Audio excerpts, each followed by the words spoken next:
give the practical experience to be done by them, and we guide through. This is called mentorship. This is also peer-led, whatever you call it. But then that will give another boost to the practitioner's experience, its knowledge, and also integration of any science into the practice.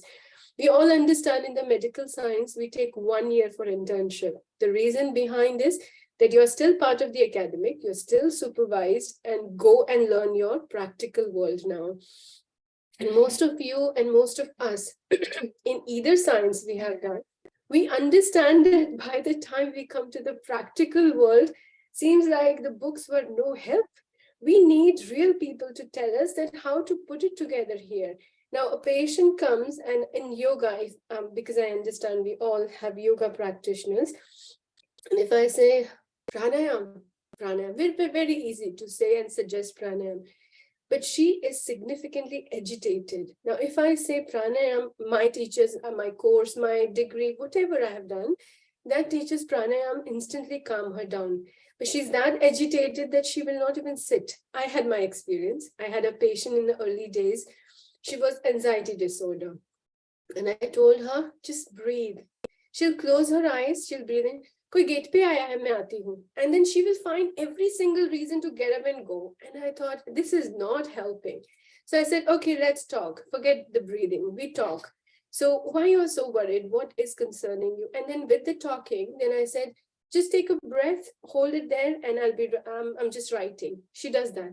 So we have to find, we learn to find practical way of integrating our knowledge. We still need to do pranayam for her, but not the way we learned. We cannot implement, because practical world is full of surprises, we all know.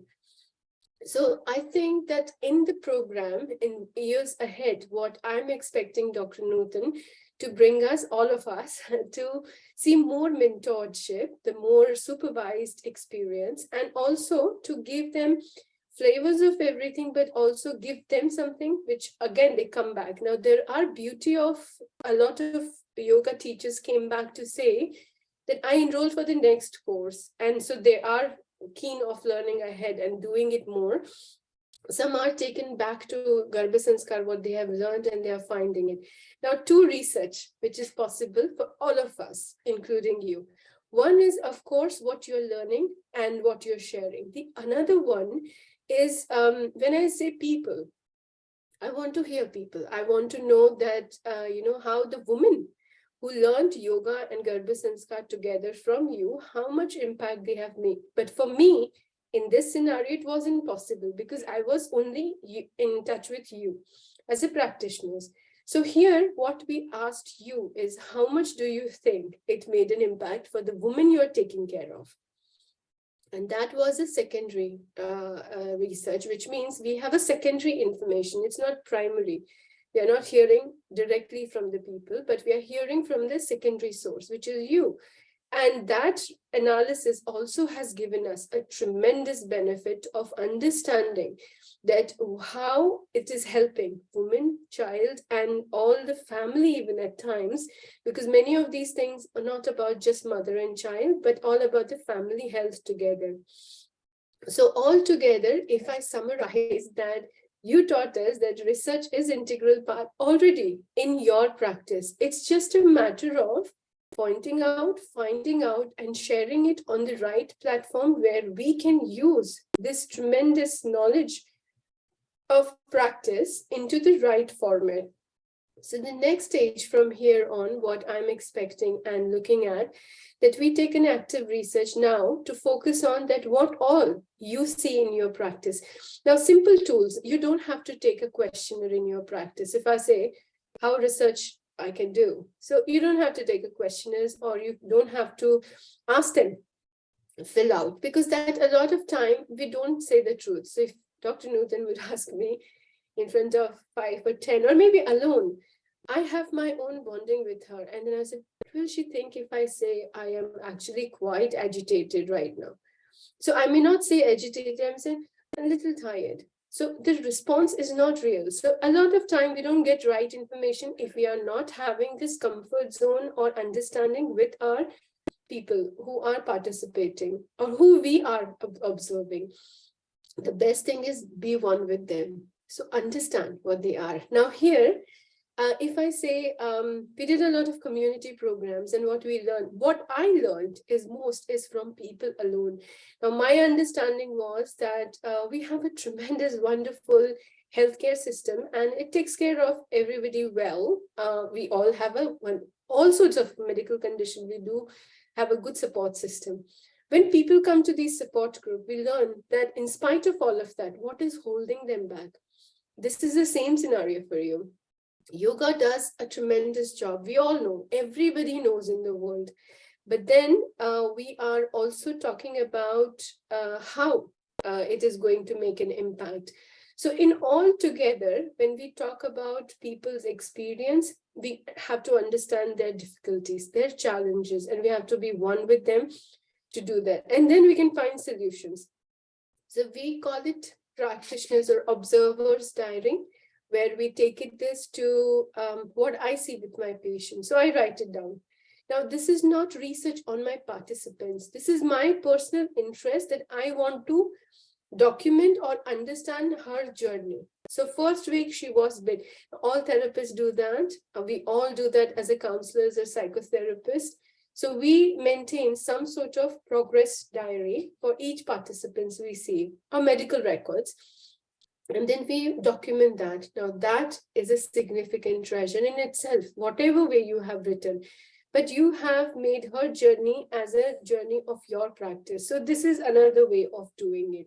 So no matter which way you decide to do, there is a lot of way.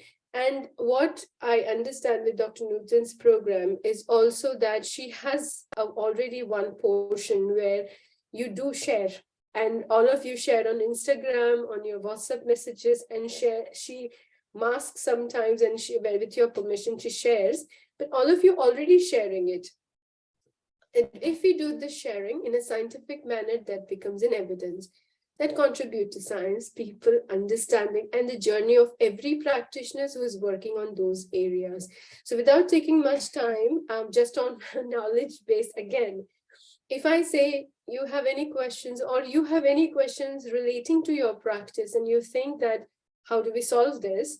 Because Dr. Nutan, as part, now this is again, one of the model in research. We recently have expanded a lot. So there is a practitioners, and there is a researchers, and there is, of course, a group of practitioners.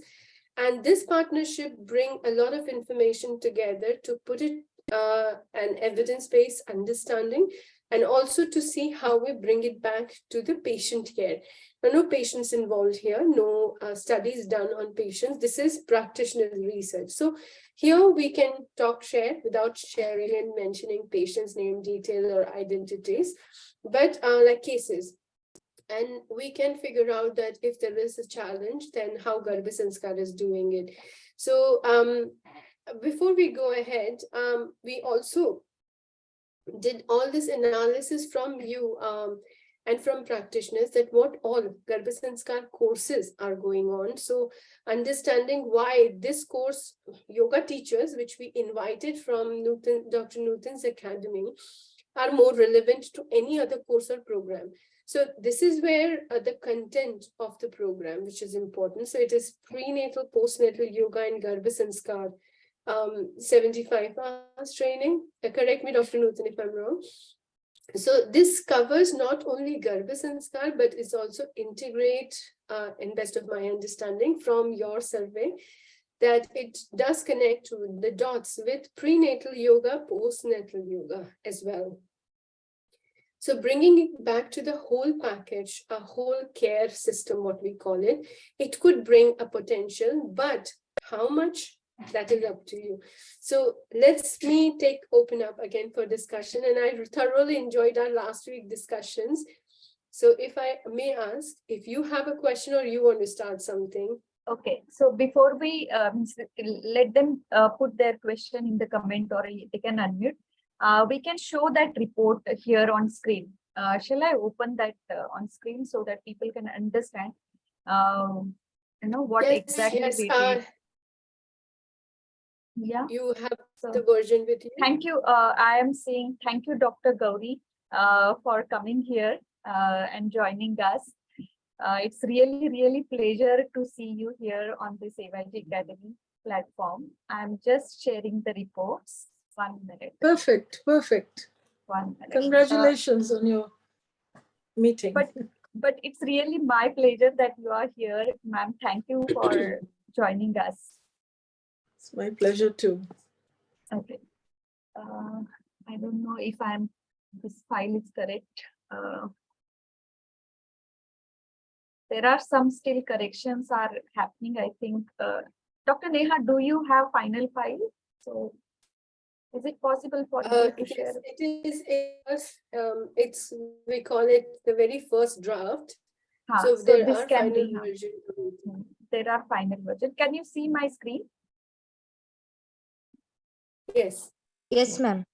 Okay. So this is the report which has been made by Dr. Neha. Whatever she and me also receive a reply from our teachers who did this course and how Garbhasanskar specifically helped them. So you can see there. Just ignore those red lines where I have marked, to correct some word. So this is very important to see this percentage. And I'm thankful to Dr. Neha for creating such a nice questionnaires, because here we not only, asking them to just talk good things about us, because we want to improve. So there are some suggestions which received, and Dr. Neha also said that practical lesson and mentorship. Definitely in 2023, that things will be taken care, and I think it will be, given us and our student more understanding in terms of application of this knowledge. So this is my point, where confidence and practical changes happen, 98.3%. This is very important, specifically for yoga teacher, because many of them join because they don't have confidence. They have clients, but they don't take those clients because of having that fear of, what if things goes wrong, and what if this thing happen in my class. So that definitely, help them to improve their confidence and starting their own classes. You can see here practical improvement after prenatal, postnatal yoga and Garbhasanskar. These are, practical improvement, highly significant and moderate. So you can also see. Dr. Neha, would you like to talk a little bit on the basis of these reports? Yeah. Yes. First thing I would like to clarify, most of course, this is not a research paper, because it was a scoping project to understand what it is and why is it relevant, and is it making any difference, and why this course or any course we take up. So we decided to do a course studies first, the different courses done for the practitioners, especially yoga practitioners. And through the yoga practitioners, how many courses are available? So not many were available. Of course, there are Garbhasanskar courses, programs, a wonderful, the practitioners teaching and learning courses are available. But in terms of integrating yoga together, not many. And out of that, not many, how many has covered whole concept till the postnatal? So that was the reason we picked up Dr. Nutan's program and decided that we must ask what we found most relevant for the yoga teachers. And we took it forward as a scoping project. And in the scoping project, the whole thing which comes out is what we understand, what we know, and what we don't know, and what can be improved. So all these things as a scope, we figured out, and we figured out that there are challenges with yoga teachers. So then how we meet those challenges, that of course came from the feedback. But the encouraging part, that the one thing which I found very interesting, that in the recent years, what we have been hearing, yoga as one stream of practice and Ayurveda as a one stream of practice. But traditionally, when we go into the practice, they are at times inseparable. So when do you say this is yoga and when do you say this is Ayurveda? So Ayurveda, again, in my understanding, changed and learned a lot in last 3 years with practitioners, that Ayurveda is not just the herbal supplements, which we so far thought that it is Ayurveda. Ayurveda is a concept, it's a knowledge which we integrate. So my first experience with my Ayurveda Vedya, he said, change your diet. This is the cause of your problem. I said, no medicine. And he said, you don't need herbs. You just change your diet. You stop eating first. So my understanding that it is nothing different he's telling me, but he's asking me to modify my lifestyle, my dietary changes. So how I differentiate what yoga teaches and we are teaching pregnant women, that is not actually Garbhasanskar. This is Garbhasanskar. So there is a very fine line that it is already existent, but the recognition to credit acknowledgement is still not there. So now medical science says that the unborn child hears what you say. So is it a new knowledge we learned from the medical science? I don't think so. We always knew that, but we never did the way the papers or research should come out. So this is where the whole focus comes back to bringing the traditional knowledge into the practice, which you already have done. All of you as a practitioner has done a tremendous job. Now it's the time to acknowledge, recognize, and document at times that what difference is it making? And it's no rocket science. It is part of very our existence. Now, when I say haldi doodh, haldi and milk. Now, this is part of the practice which we have been hearing from ages. When my Vedya said that, and I said, ye to mujhe malum hai. So I said, most of people know Ayurveda. So it's not something new. What we don't know, that this is also part of Ayurveda. So this is where the beauty of such programs are needed, which go in integration, not as a separate, this is Ayurveda, this is yoga. You cannot separate yoga because yoga also have a very thin line. When yoga becomes therapy to spiritual growth, you cannot say that. Now, I have a trauma survivor, which means a significant trauma of physical or mental health, whatever.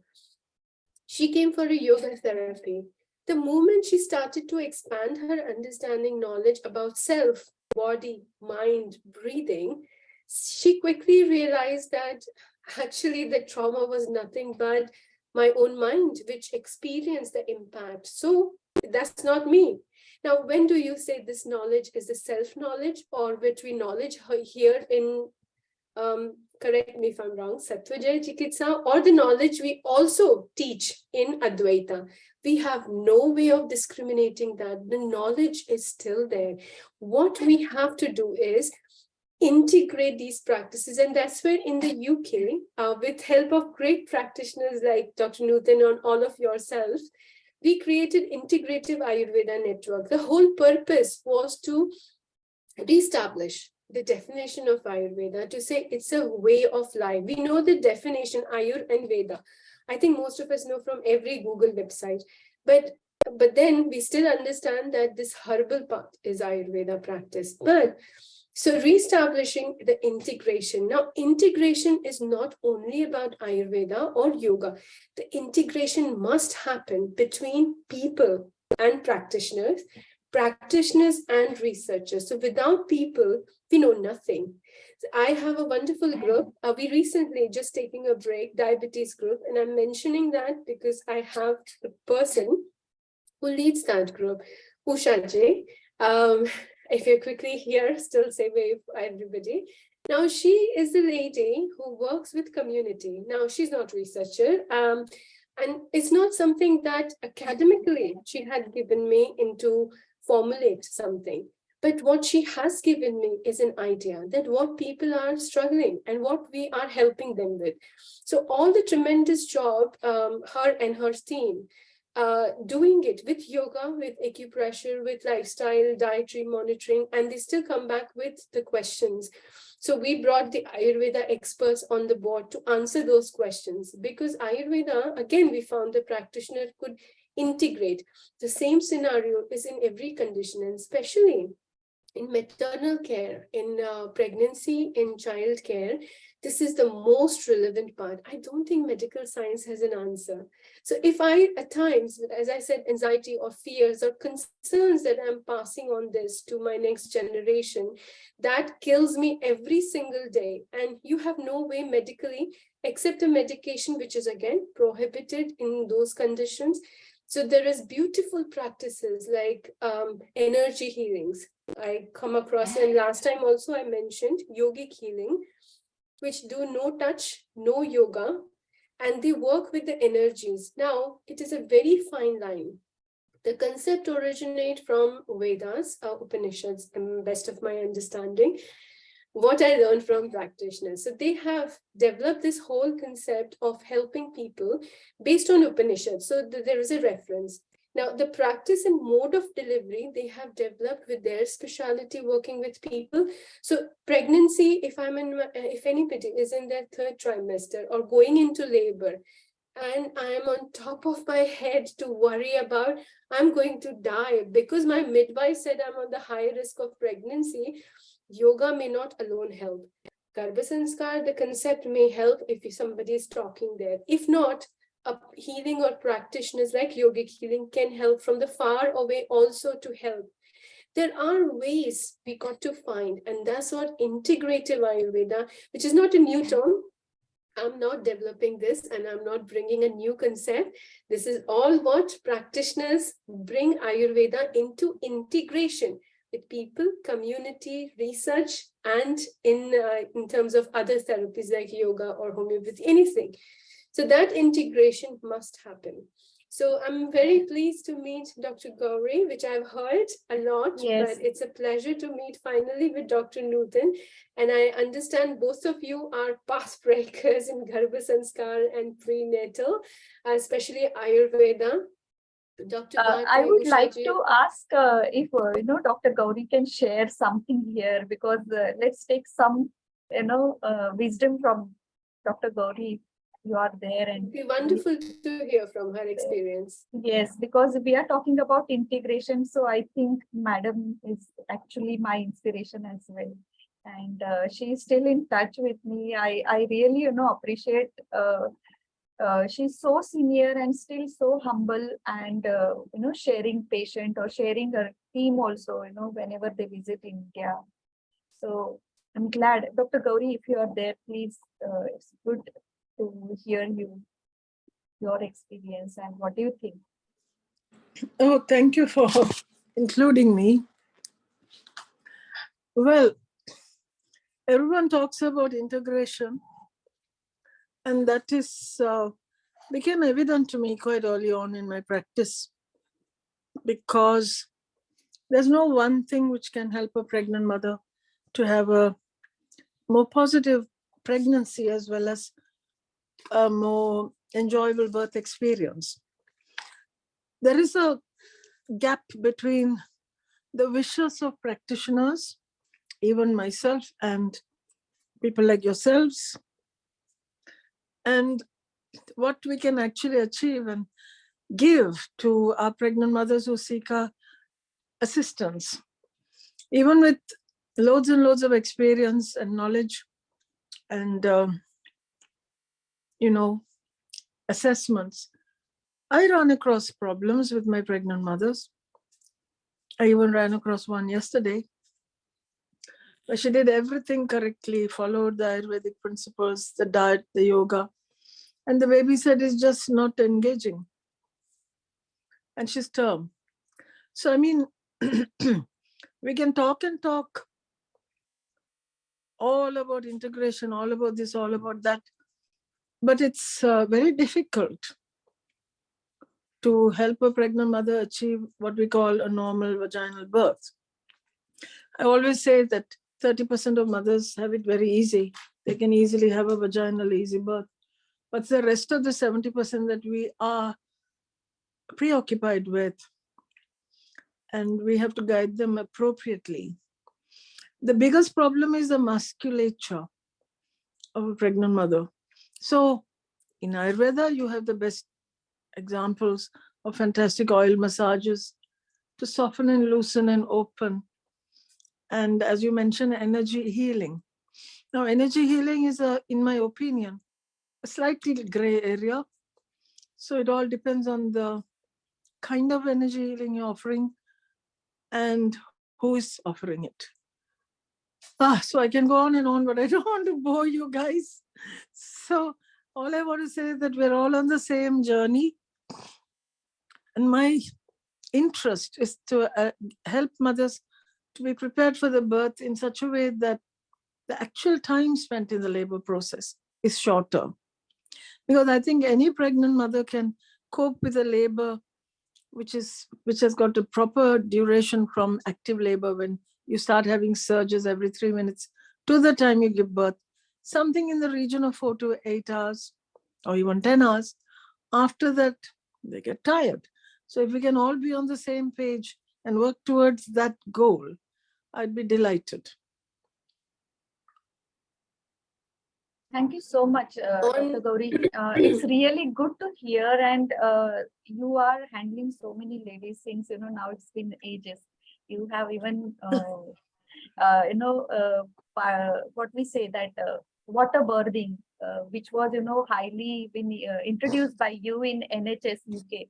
So it's a kind of thing, your opinion really matters for all of us who are trying. Of course, ma'am. So, we are not getting bored. That's what I want to tell you. Yes. I mean, no, if we can hold in our mind the central concept that we want to make the actual physical feelings of the birthing process easy for the mother during the birthing, then we are all on the same page. Yes. Yesterday I was sharing, means I was having that Insta live with one of the student, and she shared interesting fact that, her sister who has consulted with me, starting from her, first month and till delivery, she was literally smiling at the time of, pushing the baby. It's recorded on Insta live, so that's what I think you mean to say. It's instead of becoming that, tiredness, having that, stress in mind, it's better that we can train the mother even while going through the process of childbirth. You can literally, give that push and keep your mind happy internally, emotions good. So your body supports. Yes.